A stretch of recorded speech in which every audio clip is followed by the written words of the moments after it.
Assalamualaikum warahmatullahi wabarakatuh. Kembali lagi di channel Sharing Saham. Video kali ini saya akan sedikit membahas tentang kerajaan bisnis Sandiaga Uno. Penasaran berapa sih kekayaannya? Dan apa saja portofolio sahamnya? Simak terus video ini sampai selesai. Namun jangan lupa untuk terus support channel ini dengan cara like, subscribe, komen, dan share. Haji Sandiaga Salahuddin Uno, BBE, MBA, atau lebih familiar dipanggil Sandiaga Uno. Tentu nama tersebut sudah tidak asing lagi bagi para sobat investor. Yap, Papa Online adalah salah satu toko inspiratif bagi kaum milenial, khususnya para investor dan pengusaha. Lahir di Rumbai, Pekanbaru, Riau, 50 tahun yang lalu, Sandi sejak kecil sudah dikenal sebagai sosok anak yang cerdas dan ulet. Anak bungsu dari pasangan Razif Halik Uno dan Rahmini Rahman ini mengawali karir sebagai karyawan Bank Suma pada tahun 1990. Di sana ia bertemu dan berguru dengan konglomerat William Surya Jaya, pemilik Bank Suma. Pada tahun 1993, Sandiaga Uno bergabung dengan Seapower Asia Investment Limited di Singapura sebagai manajer investasi.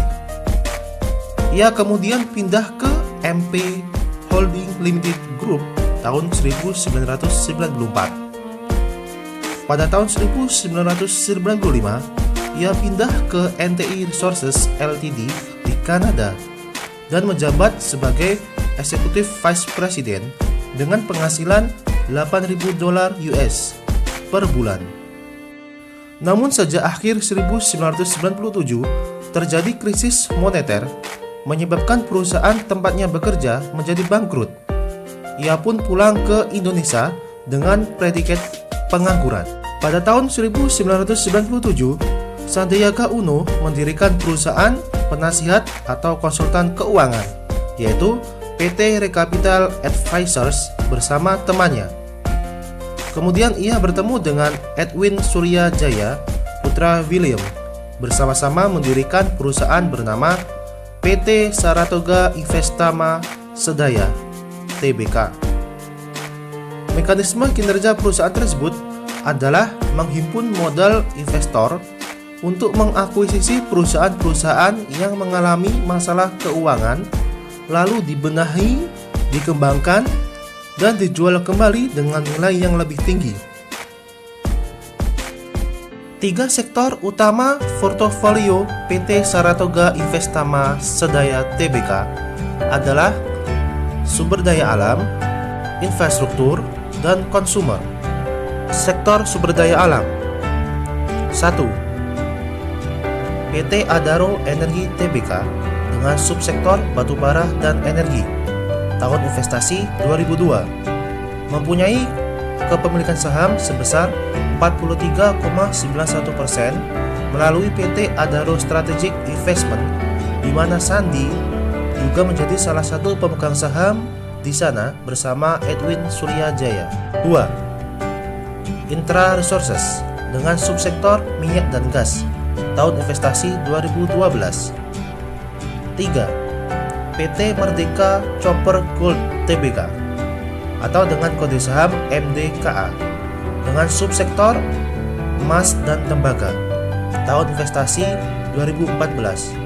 Mempunyai kepemilikan saham sebesar 19,74%. 4.